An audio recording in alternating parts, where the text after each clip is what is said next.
மூன்றாம் இடத்துல இருக்கக்கூடிய அந்த குரு பகவானையும் பார்க்கறதுனால குருவனுடைய ஆசீர்வாதத்தினால உங்களுக்கு மிகப்பெரிய ஒரு மாற்றங்களை அடையக்கூடிய ஒரு தருணம். கடந்த 45 நாட்களாக பாத்தீங்கன்னா இந்த செவ்வாய் 8ஆம் இடத்துல இருந்ததுனால குடும்பத்துல நிறைய ஒரு தேவையில்லாத கருத்து வேறுபாடுகள், தேவையில்லாத பிரிவினைகளை சந்தித்த இந்த மேஷராசி என்பர்களுக்கு அதுல இருந்தெல்லாம் இந்த காலகட்டத்துல இவர்களுக்கு வேலை இழப்புகள் கூட ஏற்பட்டிருக்கலாம். அந்த வேலை இழப்புகள் இப்போ உங்களுக்கு ஒரு வேலை வாய்ப்புகளாக மாறக்கூடிய ஒரு தருணமாக இருக்க போது இந்த மேஷ ராசி என்பர்களுக்கு தொழில் ரீதியான நிறைய நஷ்டங்களை இவர்கள் அனுபவிச்சுட்டு இருக்கிறாங்க. இதுல எந்த இடத்துல இவர்கள் தொழில் ரீதியான நஷ்டங்கள் அனுபவிக்கிறாங்க அப்படின்னு பார்த்தோம்னா, வணக்கம் நேர்களே, நான் உங்கள் ஆஸ்ட்ரோ பூர்ணா. இன்னைக்கு நாம பார்க்கக்கூடிய சிறப்பு பதிவு செவ்வாயினுடைய பயிற்சி. செவ்வாய் பகவான் காலபுருஷனுக்கு 8ஆம் இடத்துல தன்னுடைய ஆட்சி வீடான அந்த விருச்சிக ராசியில இருக்கிறார். 8ஆம் தேதி 12வது மாதம் அந்த விருச்சிக ராசியிலிருந்து தனுர் ராசிக்கு பயிற்சியாகி போறார். இந்த தனுர் ராசிக்கு பயிற்சியாக கூடிய அந்த செவ்வாய் பகவான் கிட்டத்தட்ட 45 நாட்களுக்கு, அதாவது 16ஆம் தேதி ஜனவரி மாதம் வரைக்கும் அந்த தனுர் ராசியிலேயே இருக்கிறார். இந்த செவ்வாய் பயிற்சியாக கூடிய காலகட்டத்தில் இந்த செவ்வாயின் பார்வையில் 2 கிரகங்கள் இருக்கின்றன. அந்த பார்வை என்னென்னலாம் பாத்தீங்கன்னா, 4ஆம் பார்வையாக அந்த இடத்துல இருக்கக்கூடிய அந்த சனி பகவானை பார்க்கிறார். மீன ராசியில் இருக்கக்கூடிய அந்த சனி பகவானை பார்க்கிறார். 7ஆம் இடத்துல இருக்கக்கூடிய அந்த குரு பகவானை பார்க்கிறார். இந்த குரு பகவானின் பார்வையும் செவ்வாயினுடைய பார்வையில இருக்கிறதுனால சமசப்தம ஸ்தானத்துல, அதாவது குருமங்கள யோகத்தை கொடுக்கக்கூடிய ஒரு நேரமாக தான் இருக்க போகுது. அதே சமயம் இந்த சனியினுடைய பார்வையும் 10ஆம் பார்வையாக இந்த செவ்வாய் மீது படுறதுனால இந்த காலகட்டம் செவ்வாய் சனி சேர்க்கை அப்படின்றது பலமாக இருந்து ஒவ்வொரு ராசி என்பர்களுக்கும் என்ன மாதிரியான கோச்சார நிலவரப்படி பலன்களை கொடுக்க போகுது அப்படின்றத இந்த பதிவுல நம்ம தெளிவா பார்க்கலாம். இந்த சேனல்ல முதன்முறையா பாக்குறீங்க அப்படின்னா சப்ஸ்கிரைப் பண்ணிக்கோங்க. பெல் பட்டன்ல ஆல் ஆப்ஷன் சூஸ் பண்ணீங்கன்னா உங்களுக்கு என்னுடைய அடுத்தடுத்த பதிவுகள் நோட்டிபிகேஷனா வந்துட்டு இருக்கும். மேஷ ராசி என்பர்களுக்கு இந்த செவ்வாய் பகவான் அஷ்டமஸ்தானமான அந்த 8ஆம் இடத்துல இருந்து விலகி செல்கிறார். 9ஆம் இடமான அந்த பாக்யஸ்தானத்திற்கு பயிற்சியாகி போகிறார். இந்த மேஷ ராசி என்பர்களுக்கு அந்த ராசியினுடைய அதிபதியும் அஷ்டமாதிபதியும் தான் இந்த செவ்வாய் பகவான்.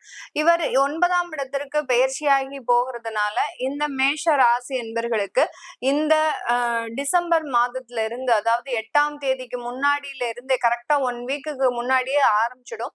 அதனால அக்யூரேட்டா உங்களுக்கு டிசம்பர் மாதத்துல இருந்து நிறைய நடக்காத விஷயங்கள், அதாவது தடைப்பட்ட விஷயங்கள், நிறைய விஷயங்கள் நடக்கக்கூடிய ஒரு நேரமாக தான் இருக்க போகுது. கடந்த 45 நாட்களாக பாத்தீங்கன்னா இந்த செவ்வாய் 8ஆம் இடத்துல இருந்ததுனால குடும்பத்துல நிறைய ஒரு தேவையில்லாத கருத்து வேறுபாடுகள், தேவையில்லாத பிரிவினைகளை சந்தித்த இந்த மேஷராசி என்பர்களுக்கு அதுல இருந்தெல்லாம் ஒரு நிவர்த்தியை அடையக்கூடிய ஒரு தருணமாக தான் இந்த 45 நாட்கள் இருக்கும்.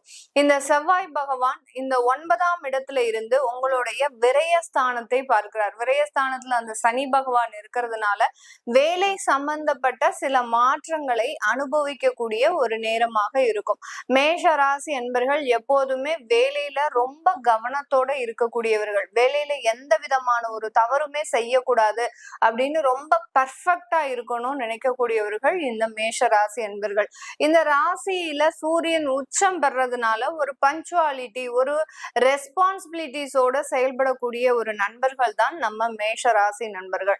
இப்படி இருக்கக்கூடிய இந்த மேஷ ராசி என்பர்கள் கடந்த 45 நாட்கள்ல பாத்தீங்கன்னா ஏதோ தேவையில்லாத ஒரு கவன குறைவுனால சில தவறுகளை செய்து அதுல மாட்டிக்கொள்ளக்கூடிய ஒரு அமைப்புல தான் இருந்தாங்க.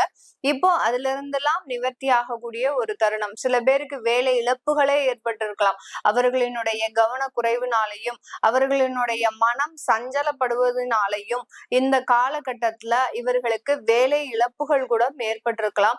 அந்த வேலை இழப்புகள் இப்போ உங்களுக்கு ஒரு வேலை வாய்ப்புகளாக மாறக்கூடிய ஒரு தருணமாக இருக்க போது இந்த மேஷ ராசி என்பர்களுக்கு. இந்த மேஷ ராசி என்பர்கள் அந்த குடும்பம் சம்பந்தப்பட்ட பிரிவுகள் அப்படின்னு சொன்னேன் இல்லையா, கடந்த காலத்துல பாத்தீங்கன்னா இவர்களினுடைய பேச்சே பாத்தீங்கன்னா வாக்குவாதமாக மாறி தேவையில்லாத பிரச்சனைகளை பூதாகாரமாக வெடிக்க செய்யக்கூடிய ஒரு அமைப்பாக இருந்திருக்கும். சாதாரணமாக சில பேர் பேசியிருப்பாங்க மேஷராசி என்பர்கள்.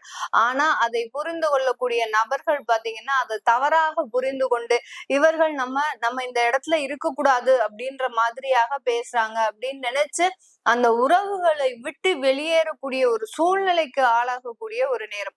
இவர்களுக்கு பேசினதுக்கு அப்புறம் தான் தெரிஞ்சிருக்கும் நம்ம ஏதாவது தவறாக சொல்லிட்டோமா, ஏன் இந்த அளவுக்கு இவர்கள் கோவப்பட்டு போறாங்க அப்படின்ற அளவுக்கு இந்த மேஷராசி என்பர்கள் கடந்த ஒரு 50 நாட்கள்ல இவர்கள் எடுத்து வைக்கக்கூடிய ஒவ்வொரு அடியும் சறுக்கக்கூடிய ஒரு அடியாக தான் இருந்திருக்கும். எல்லா இடத்துலயும் சில பிரச்சனைகள், சில பேருக்கு பாத்தீங்கன்னா சொத்து சம்பந்தப்பட்ட சில பிரச்சனைகள், வீடு கட்ட ஆரம்பிச்சு அது பினிஷிங் ஸ்டேஜுக்கு வரும்போது அதை கட்ட முடியாம சில நிதி நெருக்கடிகளும் இருக்கக்கூடிய ஒரு தருணமாக எல்லாம் இருந்திருக்கும். இது எல்லாத்தையுமே இந்த செவ்வாயினுடைய பெயர்ச்சி மிக ஒரு துரிதமாக அதிலிருந்து வெளியில வரக்கூடிய ஒரு நிவர்த்தியை கொடுக்க போகுது.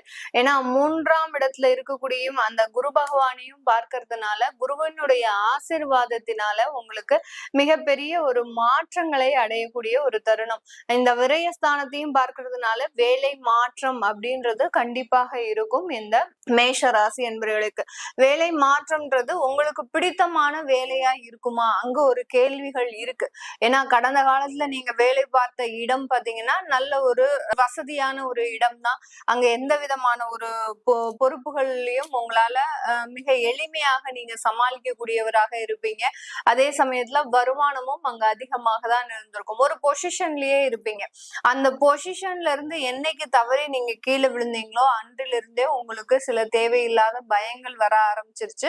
அதுல இருந்தெல்லாம் நீங்க நிவர்த்தி அடைய முடியுமா, எனக்கு இன்னுமே நல்ல வேலை கிடைக்குமா? ஏன்னா நீங்க கடந்த காலத்துல வேலை பார்த்துட்டு இருந்த ஒரு வருடம் பாத்தீங்கன்னா ஒரு 10 வருடத்திற்கு ஒரு இடத்துல இருந்து கிட்டத்தட்ட திடீர்னு இருந்தாப்புல ஒரு 2 மாதத்துல ஒரு வேலை இழப்புகள் அப்படின்னு நினைக்கும் போது உங்களாலேயே ஒரு ஜீரணிச்சுக்க முடியாத ஒரு சிச்சுவேஷன்ல ஆளாகி இருப்பாங்க இந்த மேஷராசி என்பர்கள். கண்டிப்பாக உங்களுக்கு தேவையான ஒரு தகுதியான ஒரு வேலை வாய்ப்புன்றது கண்டிப்பாக கிடைக்கும். பட் அதுல இருக்கக்கூடிய சில அசௌகரிய சூழ்நிலைகள், இந்த இடத்துல பாத்தீங்கன்னா நீங்க ஃபேமிலியை விட்டு பிரியக்கூடிய ஒரு சூழ்நிலையோ இல்ல உங்களுக்கு வெளியூர்ல அந்த ஒரு போஸ்டிங் கிடைக்கக்கூடிய ஒரு நேரமாகவோ இருக்க போகுது. சில அசௌகரியங்கள் இருக்கும், ஆனால் அது சமாளிக்கக்கூடிய ஒரு அசௌகரியங்களாக தான் இருக்க போகுது இந்த மேஷராசி என்பவர்களுக்கு. அடுத்து தொழில் ரீதியான நிறைய நஷ்டங்களை இவர்கள் அனுபவிச்சுட்டு இருக்கிறாங்க. இதுல எந்த இடத்துல இவர்கள் தொழில் ரீதியான நஷ்டங்கள் அனுபவிக்கிறாங்க அப்படின்னு பார்த்தோம்னா, தொழிலாளர்கள் மூலமாக அடுத்து தேவையில்லாத அந்த உற்பத்தியின் அளவு குறைந்து போகிறதுக்கு உண்டான ஒரு காரணத்தினாலும் இந்த மேஷராசி என்பவர்கள் தொழில் ரீதியான ஒரு அபாயங்களை சந்திக்கக்கூடிய ஒரு நேரத்துல இருந்தாங்க. இப்போ அதுல இருந்து எல்லாம் ஒரு விடுதலை அடையக்கூடிய ஒரு நேரமாக தான் இருக்கும். ஏன்னா 12ஆம் இடத்துல இருந்து அந்த சனி பகவான் உங்களுடைய 9ஆம் இடத்தை பார்க்கறதுனால தொழில் ரீதியான சில முன்னேற்றங்களை, உற்பத்தி ரீதியான சில முன்னேற்றங்களை அதிகரிக்கக்கூடிய ஒரு தருணமாக இருக்கும். இந்த காலகட்டம் ப்ரொஃபஷனல் ஜாப் பண்றவங்க மெயினா பாத்தீங்கன்னா ஒரு பாதுகாப்பு சம்பந்தப்பட்ட ஒரு துறையில இருக்கக்கூடியவர்கள், ஒரு போலீஸ் அதிகாரியா இருக்கலாம், ஒரு டிஃபென்ஸ்ல இருக்கலாம், இல்ல ஒரு செக்யூரிட்டி போர்சஸ் நடத்தக்கூடிய ஒரு கன்சல்டன்சி சர்வீசஸா இருக்கலாம். இந்த மாதிரியாக இருக்கக்கூடிய இந்த மேஷ ராசி நபர்களுக்கு இந்த காலகட்டம் நிறைய ஒரு அங்கீகாரம் கிடைக்கக்கூடிய ஒரு நேரம். அந்த குருவினுடைய பார்வை இருக்கிறதுனால இந்த காலகட்டம் உங்களுடைய தொழிலையும் ஒரு வேலையிலையும் ஒரு மிக சிறந்த ஒரு அங்கீகாரத்தை இந்த மேஷராசி என்பர்கள் பெறுவதற்குண்டான ஒரு காலகட்டமாக தான் இருக்க போகுது.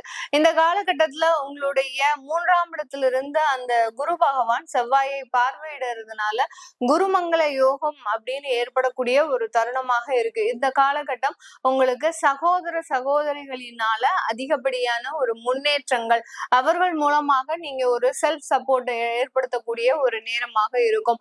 அவர்கள் மூலமாக சில கடன் உதவிகளை பெறக்கூடிய ஒரு நேரமாக தான் இந்த மேஷ ராசி என்பர்களுக்கு இருக்க போகுது. இந்த காலகட்டம் ஒரு நிரந்தரமான ஒரு சொத்துக்களை வாங்கக்கூடிய ஒரு நேரம். 9ஆம் இடத்துல இருக்கிறதுனால அப்பாவின் சொத்து அப்படின்றது உங்களுக்கு ஆட்டோமேட்டிக்காக இந்த காலகட்டம் வர்றதுக்கு உண்டான ஒரு நேரமாக இருக்கும். இதே இடத்துல நமக்கு 4ஆம் பார்வையாக அந்த செவ்வாய் பகவான் சனியை பார்வையிடுறதுனால உடல் சம்பந்தப்பட்ட சில பலவீனங்கள் ஏற்படக்கூடிய ஒரு நேரம். அதாவது ஓய்வெடுக்க முடியாமல் நீங்க வேலைகளை அதிகமாக, வேலை சுமைகள் அதிகரிக்கக்கூடிய ஒரு நேரமாக தான் இருக்க போது இந்த மேஷ ராசி என்பவர்களுக்கு. இந்த காலகட்டம் திருமணம் சம்பந்தப்பட்ட சில வாய்ப்புகள் கூடி வரக்கூடிய ஒரு நேரமாகவும், ஆனா அதை டிசைட் பண்றதுல நீங்க கொஞ்சம் கால தாமதம் ஏற்படுத்துவதற்கு உண்டான ஒரு நேரமாகவும் தான் இருக்கும். அதனால கொஞ்சம் உங்களுக்கு டிலேடா மேரேஜ் ஆகுது அப்படின்னா, வரன்கள் வருது அப்படின்னா சட்டுன்னு நீங்க அதற்குண்டான ஒரு முடிவுகளை எடுத்து தாமதப்படுத்தாமல் துரிதப்படுத்தக்கூடிய ஒரு நேரம். ஏன்னா குரு பார்வைன்றது மிக சாமானியமாக கிடைக்காது. கிடையாது இந்த மேஷராசி என்பர்களுக்கு. அதனால இந்த காலகட்டம் குருமங்கள யோகம்னு சொல்லக்கூடிய அந்த குரு பார்வை இருக்கிறதுனால அந்த திருமண தடைகளையும் நீக்குவதற்குண்டான ஒரு நேரமாக இருக்க போகுது.